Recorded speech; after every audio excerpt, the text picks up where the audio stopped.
Hi everybody, it's Brad again at Select Roses. We're here to do a bit more rose pruning for you, and I wanted to show you one of my favorite varieties that we thought we lost last winter when it was really cold, but we decided to leave them in the ground. So I'm going to show you what happens in a cold winter.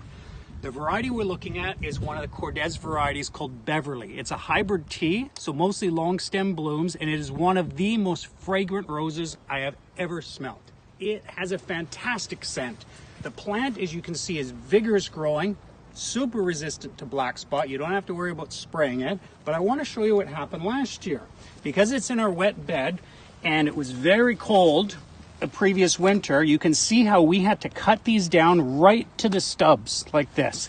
And I thought we lost these plants and we were going to have to replace them with new ones. But as it turned out, we left them long enough that the plants actually recovered and made some nice new growth on them this year.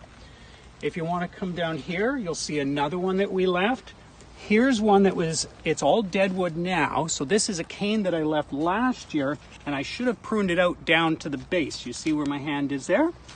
But she managed to make a few new canes and recovered. The third Beverly is over here. Can't have too many of the fragrant ones.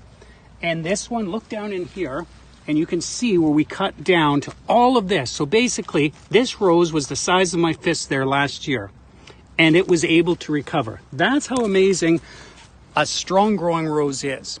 We're gonna go through and prune these now, and then we'll come back and show you a little bit more of our fragrant Beverlies. We just talked about the Beverly roses we're going to prune. So I'm gonna start in on one of these here, and I was looking for my couple favorite tools. One is the Felco pruners, and the other one was my pruning saw, and I just discovered something fantastic about my pants here.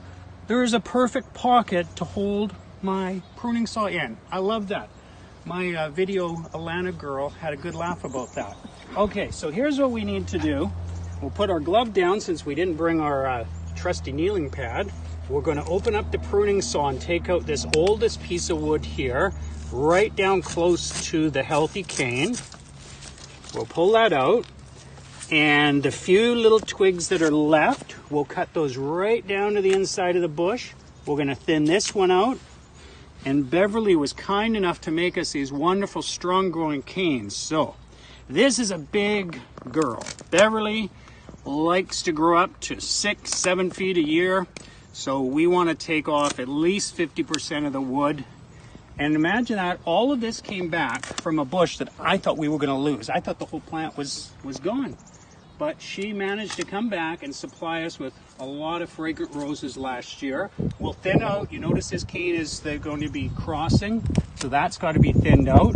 Now this cane, we're going to shorten this down. I'm always looking when I make my cut where there's a bud, and I go just above a bud. I don't worry about the angle. That's not important at all. But we want to even out the plant. That one's done, and I'm a little tangled up here, but that's okay. We'll take this one off.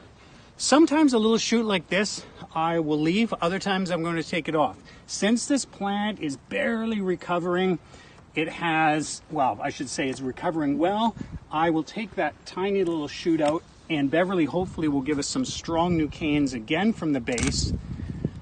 By doing this, we have a nice looking plant left.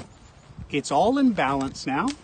And Beverly is going to be in bloom late May or June of this year with the most fragrant roses you have ever smelt. The other thing I wanted to tell you, we still have a lot of good plants of Beverly in stock. It tends to sell out early, so come and see us at Select Roses if you'd like to take home a Beverly.